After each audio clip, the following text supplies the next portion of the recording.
What's going on, everybody? It's Mateo here, back with another video. So, a minute ago, I promised to make another long ranting video. So here it is.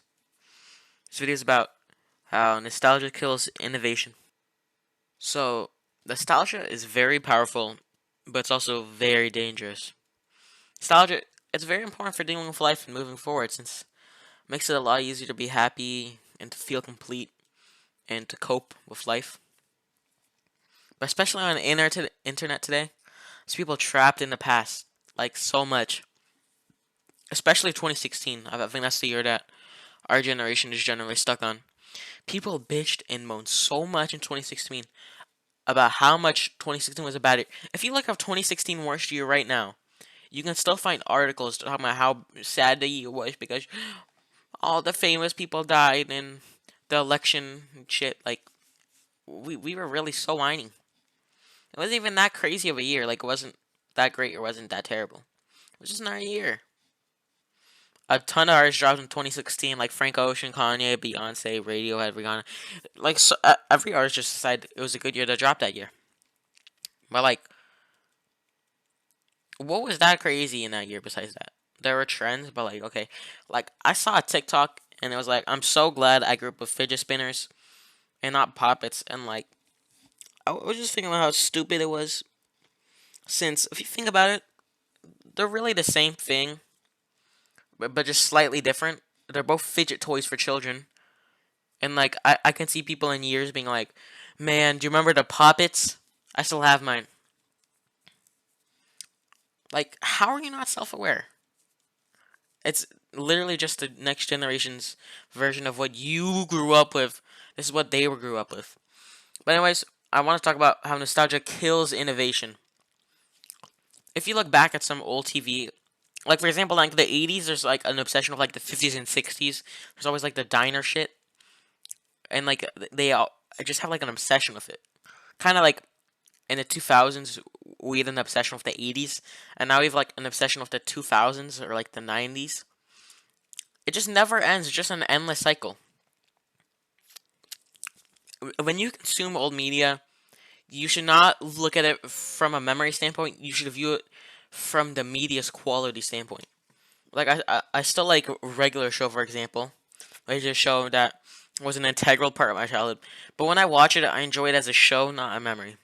Sometimes I remember memories I've associated with the show, and I'm like, damn, that was nice. And then I keep enjoying the show. I don't view the show as a memory, and viewing things from a purely nostalgic point is dangerous. You let it absorb you. When the creators of art get this mentality, it can get bad. For example, many artists get big off one sound slash album, and then spend their whole career trying to chase that moment again. For example, 50 Cent. I love 50 Cent a lot. Hey, editing Mateo here, and I realized that I talked about 50 Cent for like way too long. So if you don't care about that, just skip to 4 minutes and 30 seconds, and then it's over. Okay, see ya. I was super hyped when he pulled up at the Super Bowl. That was fire. But he can never, ever top his debut album, Get Rich or Die Trying. That album's it's still a classic. Like it still holds up today. The Massacre Curtis Cannon tape or Cannon tape, I don't know how you pronounce it. It's the one that has I Am the Man. And other tapes, they're all pretty solid, but he could just never top his debut album. When he blew up too much, too fast. Managing a career like that is like managing a plane. It's way easier to control like a small plane than to control like a fucking gigantic GTA Avenger. You can either land perfectly or land in a massive explosion that kills everybody involved and wastes millions of dollars. But also, if you have a plane too tiny, it's weak and hard to maneuver, and that's why like it's hard to blow up originally. But 50 Cent was so big, it was impossible to maneuver forever. And when he had a sales battle with Kanye, it finally crashed. 50 still a W though. He making bands off of his businesses. He a whole entrepreneur. He an inspiration for real.